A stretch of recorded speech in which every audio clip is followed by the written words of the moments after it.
Hi YouTube, I'm Jack, a junior doctor based in London, and today I'll be talking through my ENT ST3 portfolio from last year.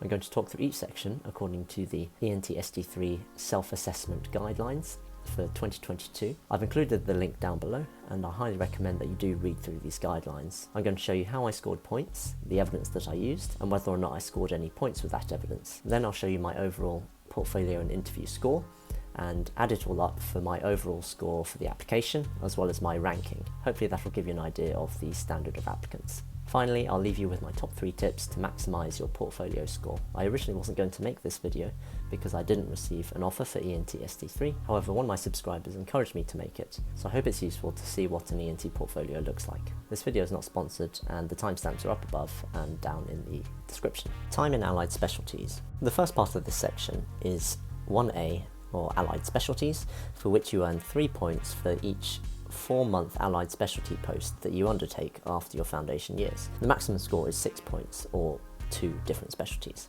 By the end of CT2, I would have completed 1 6-month plastic surgery rotation, which was worth 3 points. At this point, I'll mention that I included a summary page at the start of each section to make it easier for interviewers to see what I was scoring for, and I also could list what evidence I had as well. For evidence, I included screenshots of my ISCP training portfolio and my Oriel application form, which you need to submit anyway, and these show my employment history. Finally, I included a letter signed by my educational supervisor confirming that I was due to complete the plastic surgery rotation by the end of the CT2, as I hadn't yet started it. For this section, I would recommend aiming for full marks, as it's one of the easiest to score points in. If you need to, you can ask to swap rotations to ensure that you meet the criteria. 1B is time in ENT posts, and you can see that you would gain full marks if you had between 6 and 27 months total of ENT rotations full time, and these have to be after your foundation years. Note that you get penalised if you have more than this, so it's key not to go over that limit. For me, I had 2 6-month rotations in ENT after foundation, which I again evidenced with ISCP,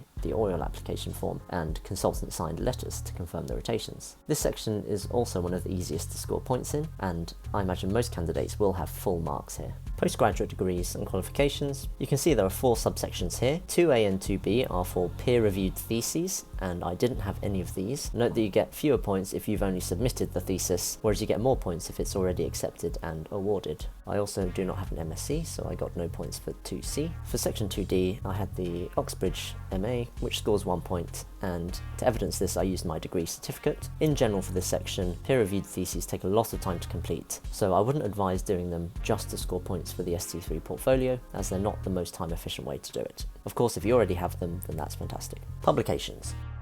In my opinion, this section is what differentiates candidates the most, as publications are more difficult to achieve. For section 3A, or first author publications, I had none last year. For 3B, or non-first author publications, I had 1, which earned 1 point. For evidence, the most important things to include are the PubMed ID number and the acceptance letter or email. Without those, you'll get a 0. I included my PubMed ID in the summary page at the beginning, and I also included the acceptance email. Finally, I included the paper itself. For 3C, or non-peer-reviewed or e-publications, I had 2 e-publications in ENT and Audiology News. However, both of them were conference reports, and they didn't accept these as they didn't feel these provided enough content. My evidence was the report itself and an acceptance email, but I scored 0 points here. I think they probably would have preferred something like an interesting case discussion or a discussion of ENT or training issues. For section 3D, I did not have any publications in medical school. If you're in medical school currently, then it would be a good idea to work on this. Section 3E is a new section. Now it's good to see collaborative research is getting some recognition, and I actually would have gotten a point here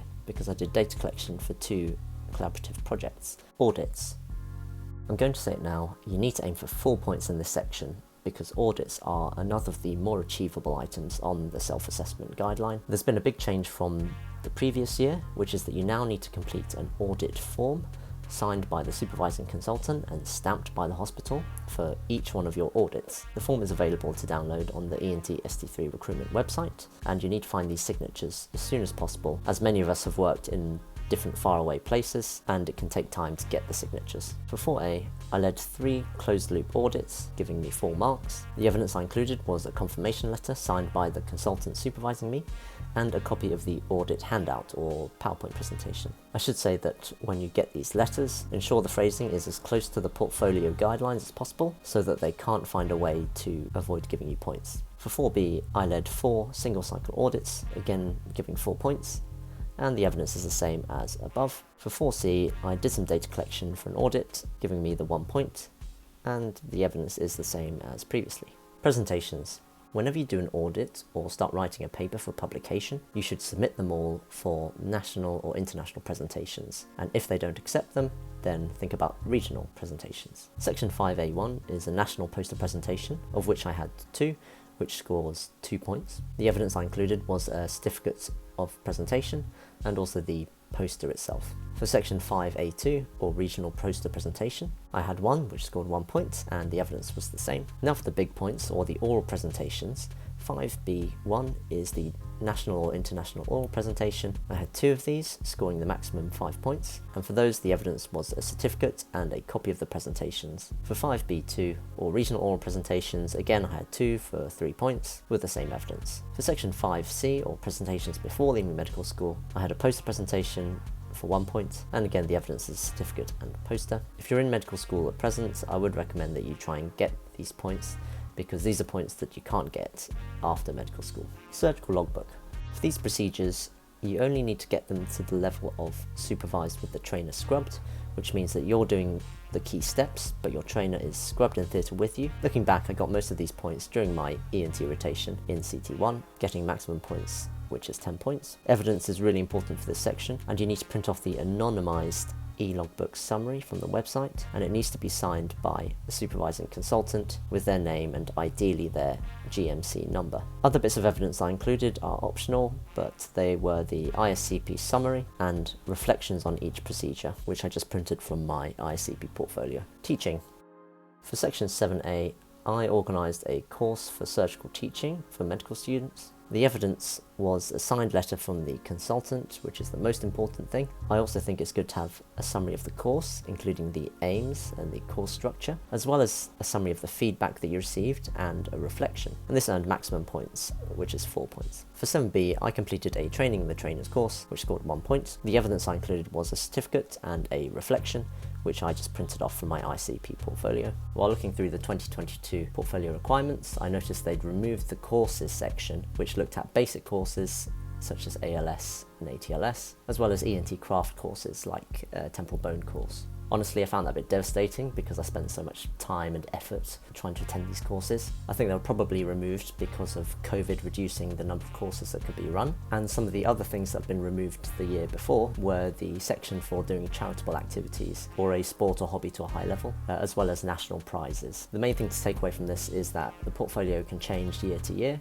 especially as COVID starts to wind down in the UK. So just be aware that they might reintroduce these into the portfolio for coming years. So my overall score for the 2022 application would have been about 64 points out of 95. For the year where I applied, which was last year, my score was 70 out of 100. Added to the interview scores that I received, the total was 174 out of 220. This meant that my ranking was 40, and last year there were only 34 places for ENT ST3 available, so I didn't get a job. The number of jobs seems less than usual, as I believe normally there's around 50 or 60 jobs every year. However, if you're unsuccessful, there are things you can do in the year up to the next application to improve your score. For me, I did a 6-month intensive care rotation for 3 points, and I also published a case report as a first author for 2 points, as well as being a non-first author on 2 other papers, which adds 2 points in total. And that would have added an extra 7 points to my portfolio score if I had applied again this year, but more on that in a later video. Now for my top 3 tips to maximise your portfolio score. Number 1 is to swap your rotations if you need to